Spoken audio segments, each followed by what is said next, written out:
नमस्कार, मैं विकास Singh integrity classes के इस यूट्यूब चैनल पे आप सभी बच्चों का स्वागत है। और जैसा कि हम लोग अब पढ़ाई क्या कर रहे हैं, हम लोग यूपी बोर्ड से संबंधित महत्वपूर्ण प्रश्नों की चर्चा कर रहे हैं। यूपी बोर्ड से संबंधित महत्वपूर्ण प्रश्न जो बार-बार रिपीटेड प्रश्न हैं, उनकी चर्चा कर रहे हैं। हम रसायन विज्ञान में सॉल्यूशन पार्ट में सॉल्यूशन जो चैप्टर है, उसी में उस पार्ट की चर्चा कर रहे हैं। इसके पहले हमने मोलैलिटी, नॉर्मेलिटी, मोलैलिटी वगैरह को देख लिया था, मोल फ्रैक्शन को भी देख लिया था। अब हमारा नंबर आता है परासरण दाब। ऑस्मोटिक प्रेशर क्या है? मतलब आप खुद ही भी जब एक बार क्वेश्चन देखेंगे तो आपको खुद मालूम चलेगा कि ये कितना इंपॉर्टेंट टॉपिक है। बोर्ड ने इस जितने भी क्वेश्चन यहाँ नोट किए गए ना, रिपीटेड क्वेश्चन है, इसको ध्यान देंगे आप, ये रिपीटेड क्वेश्चन है बाबू। जितने भी क्वेश्चन आए रिपीटेड क्वेश्चन है और बोर्ड ने इनको कई बार पूछा है, तो इम्पोर्टेंस इसकी बहुत ज्यादा है। हम अब इसी पर चर्चा करते हैं, तो कैसे समझेंगे हम इस बात को देखते हैं, ये कैसे हम समझते हैं। तो क्या है अणुसंख्य गुणधर्म, कोलिगेटिव प्रॉपर्टी क्या होती है?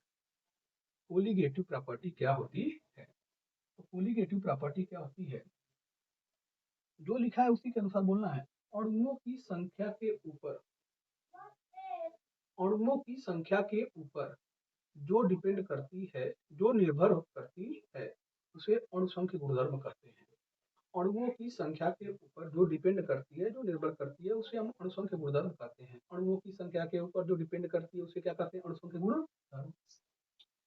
यह किन पर डिपेंड करती है, किन किन पर निर्भर करती है? तो ये परासरण दाब पे निर्भर करती है, ऑस्मोटिक प्रेशर जिसे बोलते हैं। वाष्प दाब में अपेक्षिक अवनमन या वाष्प दाब में अवनमन पर निर्भर करती है। क्वथनांक में उन्नयन पर निर्भर करती है। हिमांक में अवनमन पर निर्भर करती है। किन पर निर्भर करती है, पर बोलेंगे मेरे साथ आप? परासरण दाब पर निर्भर करती है, वाष्प दाब में अपेक्षिक अवनमन या अवनमन, वाष्प दाब में अवनमन भी कहेंगे तो विकल्प नहीं है। वाष्प दाब में अवनमन पर भी निर्भर करती है, वाष्प दाब में अपेक्षिक अवनमन पर भी निर्भर करती है। क्वथनांक में उन्नयन पर निर्भर करती है, हिमांक में अवनमन पर निर्भर करती है। इन पर ये डिपेंड करती है कौन? अणुसंख्य गुणधर्म। याद कर आ जाना चाहिए, क्योंकि ये बहुत बार ये खुद एक बहुत इंपॉर्टेंट मतलब क्वेश्चन है, जो बहुत बार बोर्ड ने पूछा है।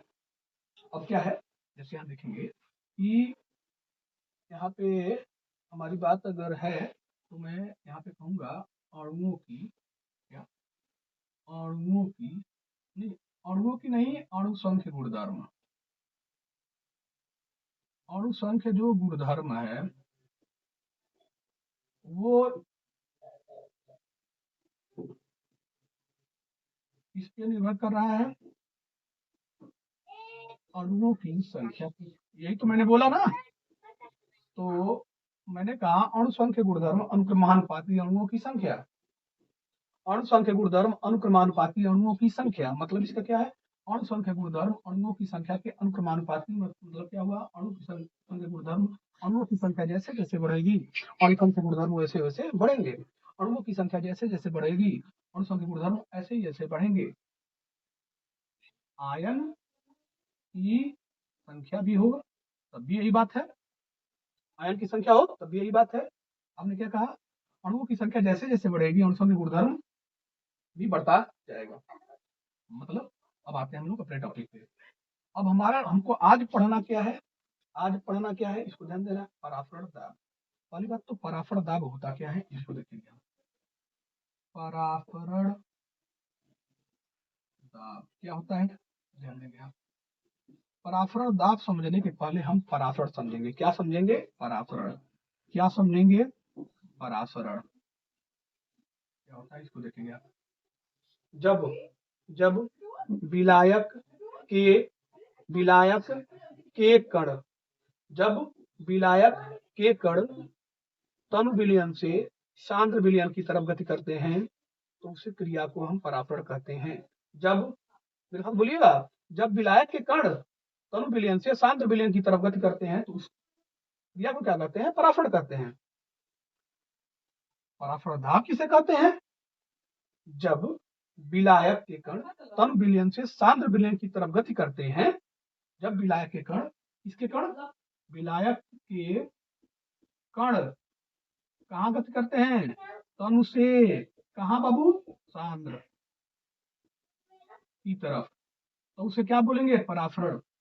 और जब पराफरण क्रिया को रोकने के लिए जो दाब लगाया जाता है उसके बोलते हैं हम लोग पराफरण दाब।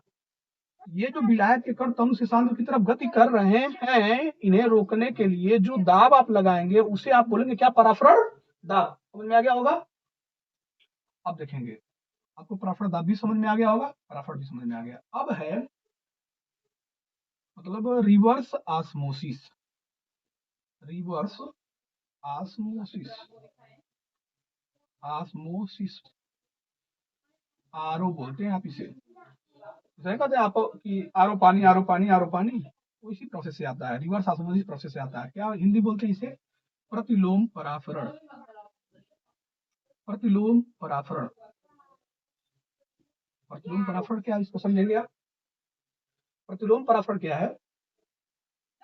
पराफरण पर समय विलायक के कण तनु से सांद्र की तरफ गति करते हैं तो उसे क्या कहेंगे? पराफरण। और जब विलायक के कण विलायक के कण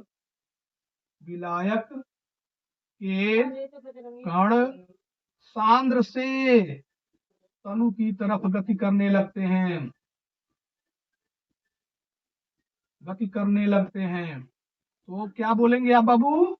प्रतिलोम पराफरण। क्या बोलेंगे? प्रतिलोम पराफरण। विलायक के कण जब तनु से सांद्र की ओर जाएंगे तो पराफरण, अब विलायक के कण जब सांद्र से तनु की तरफ आएंगे तो उल्टा पराफरण होगा।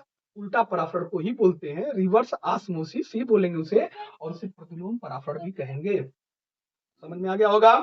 ठीक है, हम लोग आगे चलते हैं।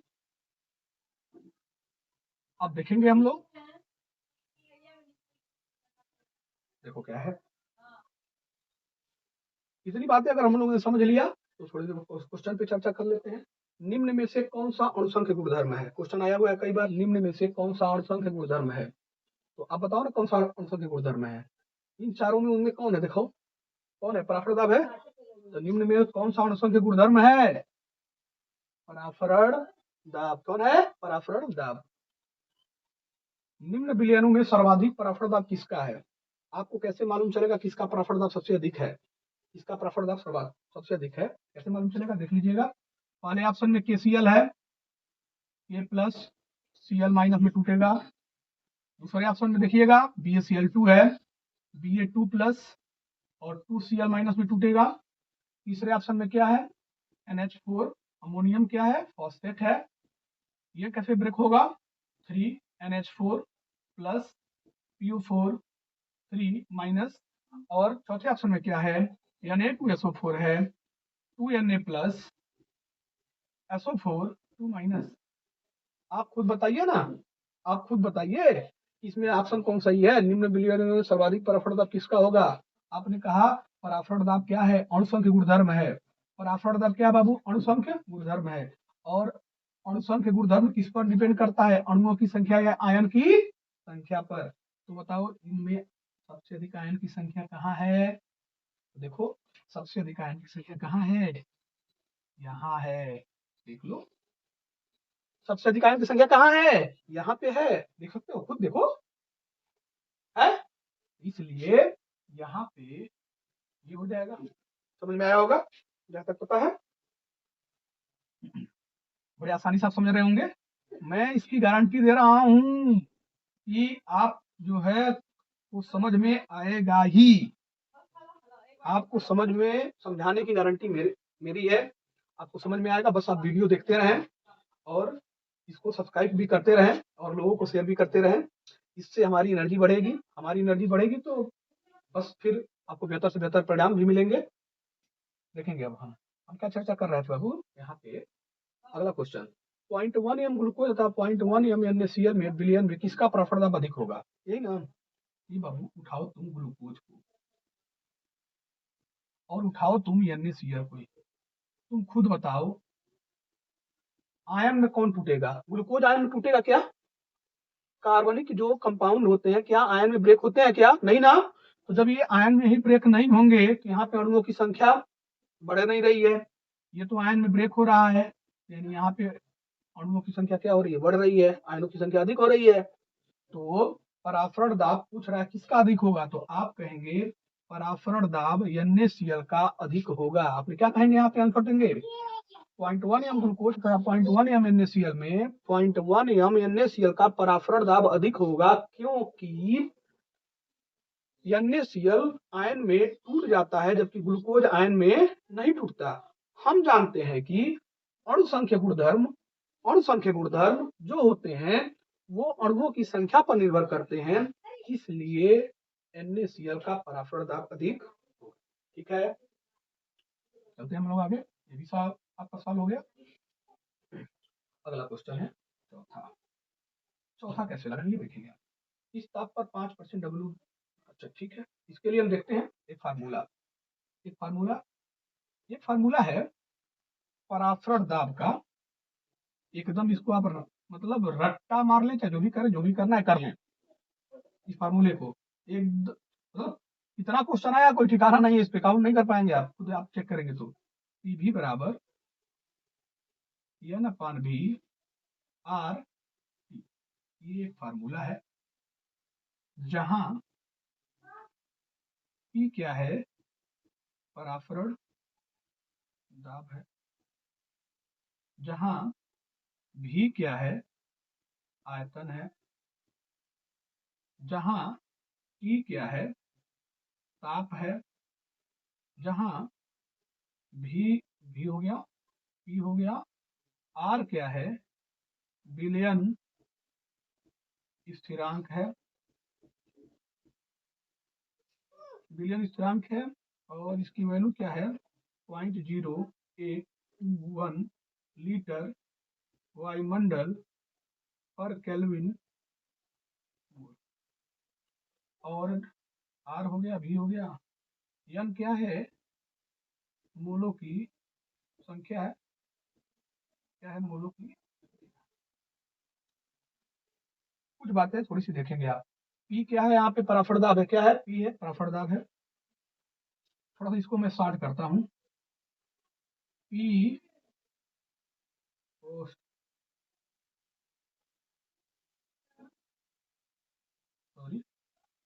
P बराबर N/V RT, तो अब क्या है P यहाँ पे क्या है बाबू, P यहाँ पे क्या है पराफरण दाब है।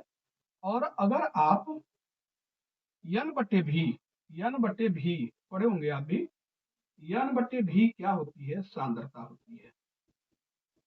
क्या होती है, सांद्रता, जिसे हम C से रिप्रेजेंट करते हैं। और अभी आपको इसके पहले वाले वीडियो में मैंने बताया था N/V मोलों की संख्या और आयतन है।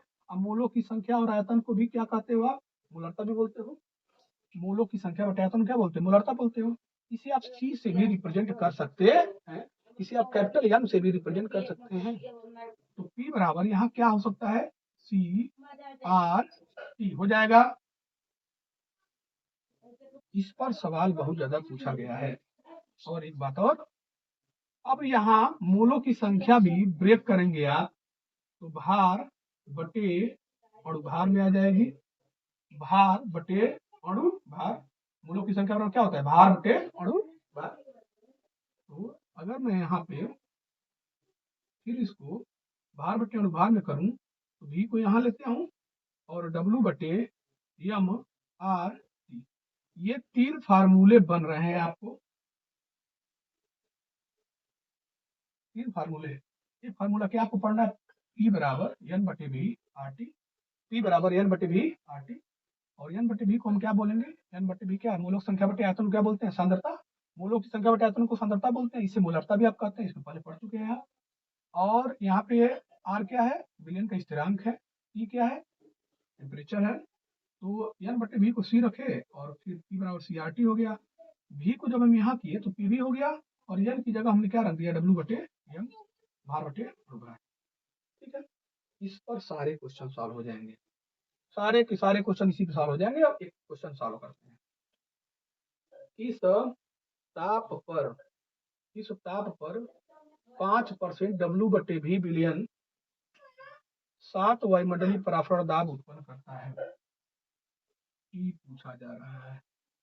मैंने आपको क्वेश्चन न्यूमेरिकल सॉल्व करने से पहले बताया था कि कि बाबू एक बात ध्यान देंगे, क्वेश्चन पढ़ते टाइम जो भी क्वेश्चन में वैल्यू है उसको निकाल के बाहर कर देंगे, जो दिया है उसे बाहर करेंगे, और जो पूछ रहा है उसे भी लिख लेंगे कि पूछ क्या रहा है। यह हमको जानकारी होनी चाहिए हमसे पूछ क्या रहा है, और ये भी आपको जानकारी होनी चाहिए कि क्वेश्चन में दिया क्या क्या है।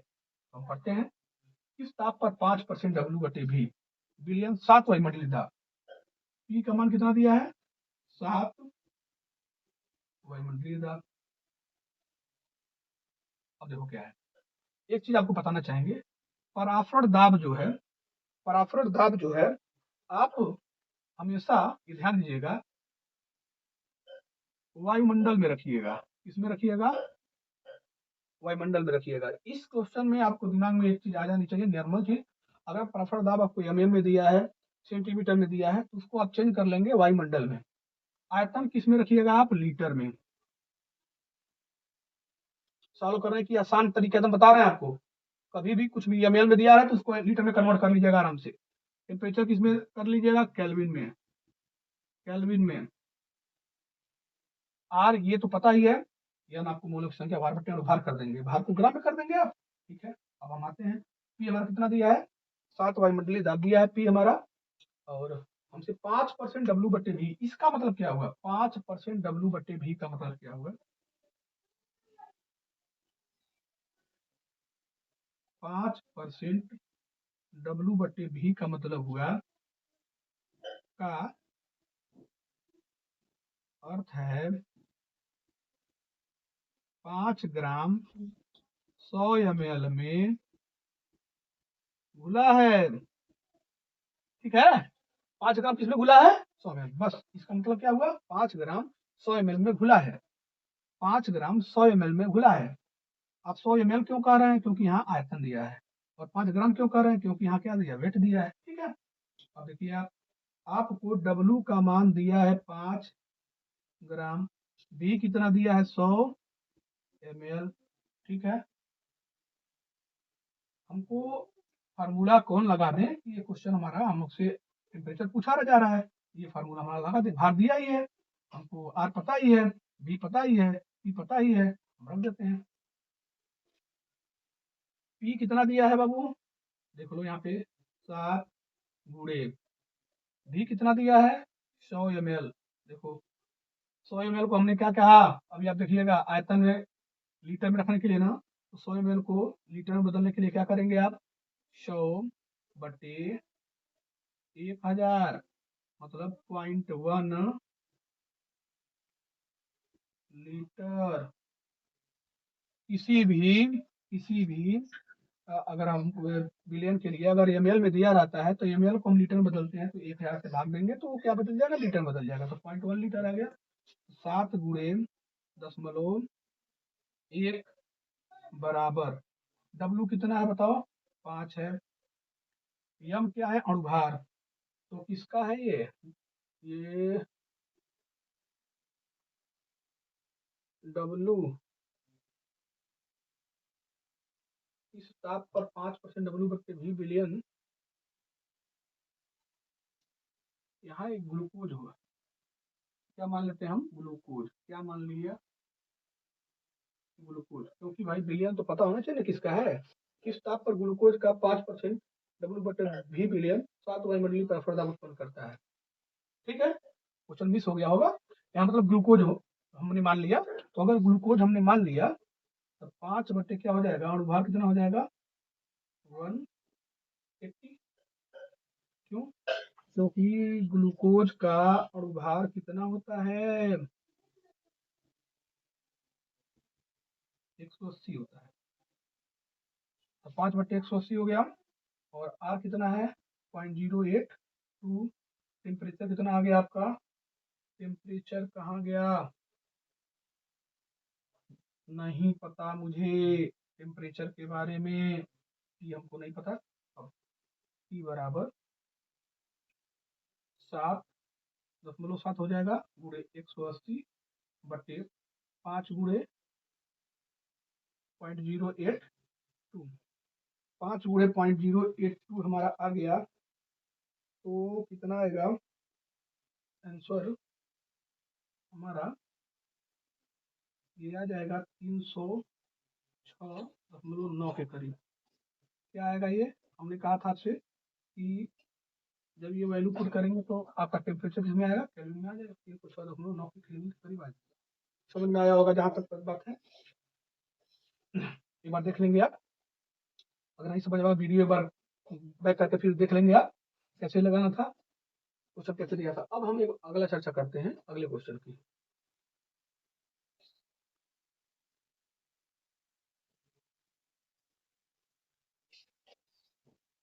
अगले क्वेश्चन की चर्चा करते हैं। हमारा क्वेश्चन है, यहाँ भी W/V होगा, ठीक है। चलो अगले क्वेश्चन की चर्चा करते हैं। ऐसे ही सेम क्वेश्चन है एक, 0 डिग्री सेल्सियस ताप पर टी कितना दिया बताओ? 0 degree Celsius, 0 degree Celsius temperature degree Celsius में दिया है, तो हम उसको किस में चेंज कर लेंगे? केल्विन में। 273 केल्विन पता हमको चल गया। 0.45 डब्ल्यू कितना दिया है? 0.45 ग्राम दिया है, कर लेंगे आप। ग्लूकोज को 250 ml, वी कितना दिया है? 250 ml। 250 को किस में बदल देंगे आप बताइए? 250 को 1000 से भाग देंगे आप, तो ये बदल जाएगा लीटर में, लीटर में आ गया। अब क्या है? पराफर दाब पूछ रहा है। क्या पूछ रहा है? पी की वैल्यू पूछी जा रही है। कौन सा फार्मूला लगाएंगे? फिर यही फार्मूला लगाएंगे। पी की वैल्यू पूछी जा रही है। वी आपको दिया है, वी आपको दिया है, डब्ल्यू आपको दिया है, यम क्या है? तो पूछा जा रहा है ग्लूकोज ही, यहाँ भी ग्लूकोज ही पूछा जा रहा है। ग्लूकोज का अणुभार आपको पता है, ग्लूकोज का अणुभार कितना होता है? आप निकालेंगे तो आपको ग्लूकोज का अणुभार कितना आएगा? 180 आएगा। तो आपको यम भी पता है, देख ले आप, आपको भी पता है, आपको डब्ल्यू पता है, आपको एम पता है, आपको आर पता है, आपको टी पता है। आर कैसे पता है? आर की वैल्यू याद करनी पड़ेगी, 0.0821, 0.082 भी रख देंगे आप, कोई दिक्कत नहीं है, ठीक है। अब सॉल्व करेंगे, इसका भी आंसर आपको मिल जाएगा आसानी से, सॉल्व कर लेंगे इसको। समझ में आया होगा। आगे चलते हैं, अगला क्वेश्चन देखते हैं हम लोग। अगला क्वेश्चन के लिए 27 डिग्री सेल्सियस ताप पर 0.1 एम यूरिया के विलयन का परफर दाब। बहुत अच्छा क्वेश्चन है। देखो यहाँ पे टी कितना दिया है? 27 डिग्री सेल्सियस, और क्या दिया है? मोलारता दिया है। मोलारता मतलब क्या दिया है? 0.1। क्या दिया है? 0.1। पूछ रहा है पी। आपको कहाँ क्वेश्चन है जिसमें सांद्रता दिया हो, तो आपको एक पास ये फार्मूला है, पी, पी दिया है तो टी दिया है 27 डिग्री सेल्सियस, 27 को किस में बदल लेंगे? केल्विन में, तो कितना हो जाएगा? 300 केल्विन। मोलारता दिया है, मतलब मोलारता हम बताए थे आपको, मोलारता मतलब क्या? N/V, और N/V मतलब क्या? C। फार्मूला है कि नहीं बताओ, है कि नहीं? शुरू में भी मैंने बताया है, तो P बराबर CRT पे लग जाएगा। P आपको पता करना है, C कितना दिया है? 0.1 दिया है, R कितना है? 0.082 है, T कितना है? 300 केल्विन है। लग जाएगा नहीं लग जाएगा बताओ? लग जाएगा ना? बिल्कुल लग जाएगा जी। अरे जाएगा कहाँ? ठीक, इसको भी सॉल्व कर लेंगे आप आसानी से। अगला है 27 डिग्री सेल्सियस पर 2% W/V विलयन का परफर दाब। कुछ ये भी एकदम आसानी से निकल जाएगा। देखो ना, टी कितना दिया है? 27 डिग्री सेल्सियस, तो 27 प्लस क्या आ जाएगा? 273, मतलब 300 केल्विन दिया है। 2% W/V यूरिया का विलयन, 2% W/V यूरिया, इसका मतलब क्या हुआ? 2 ग्राम यूरिया 100 ml में घुला है, तो W बराबर कितना दिया है? 2 ग्राम, और V कितना दिया है? 100 ml। 100 ml को लीटर में बदलेंगे तो 100 बटे क्या हो जाएगा? 1000, 1 आएगा। और हमको क्या चाहिए? यम चाहिए। जब ये फार्मूला लगाएंगे आप भार वाला, तो अणुभार भी चाहिए। तो अणुभार, यूरिया का अणुभार कितना होता है? 60। यूरिया का अणुभार कितना होगा? 60। फिर यही वैल्यू सेम इसमें पुट कर दीजिएगा, आपका आंसर मिल जाएगा। आगे होगा अगला, प्रतिलोम पराफरण या प्रतिपराफरण से आप क्या समझते हैं? प्रतिलोम पराफरण मैंने बताया आपको शुरू में ही, क्या होता है एक बार सुन ले। जब विलायक के कण सांद्र विलयन से तनु विलयन की तरफ, किसके कण? विलायक के कण सांद्र विलयन से तनु विलयन की तरफ गति करते हैं, तो ऐसे पराफरण को बोलते हैं हम लोग प्रतिलोम पराफरण। और फिर नीचे परफड़ दाब और परफड़ से आप क्या क्या समझते हैं? तो परफड़ दाब किसे कहते हैं? जब विलाय के कण तनु विलयन से सांद्र विलयन की तरफ गति करते हैं तो उसे परफड़ कहते हैं, और परफड़ क्रिया को रोकने के लिए जो दाब की जरूरत पड़ती है उसे परफड़ दाब कहते हैं। बड़े आसानी से क्वेश्चन सॉल्व कर लिए होंगे हम लोगों ने। उम्मीद करेंगे कि जो है आपको समझ में भी आया होगा। समझ में नहीं आया होगा, अगर दिक्कत होगी तो एक बार वीडियो को फिर से बैक करके देख सकते हैं आप। हम उम्मीद करते हैं कि आप जो है अधिक से अधिक जो है इस वीडियो को शेयर करेंगे, क्योंकि ये बहुत महत्वपूर्ण वीडियो है। आप खुद पाएंगे कि बोर्ड में एकदम क्वेश्चन एकदम श्योर मैं को कह रहा हूँ, क्वेश्चन एकदम आना तय है। क्वेश्चन एकदम आना तय है बोर्ड में, इस बात को मैं बता रहा हूँ आपको। आपको खुद बहुत मजा आएगा अगर आप इस वीडियो को देखते हैं और उसके बाद जो है इसको कुछ सीखने का प्रयास करते हैं, तो 100% है कि बोर्ड में आपके अच्छे मार्क्स आएंगे। मैं उम्मीद करता हूँ कि बोर्ड में आपके अच्छे मार्क्स आएँ, और हम भी थोड़ा सा, हमारा भी जो है एनर्जी लेवल जो है थोड़ा सा हाई हो कि हम और भी वीडियो अपलोड करें और बेहतर बनाने का वीडियो प्रयास करें। और इसी प्रकार मैंने बताया भी था आपको कि फिजिक्स का भी वीडियो आपको मिलेगा, बायोलॉजी का भी वीडियो मिलेगा, बिल्कुल मिलेगा। धन्यवाद। आपका दिन शुभ हो।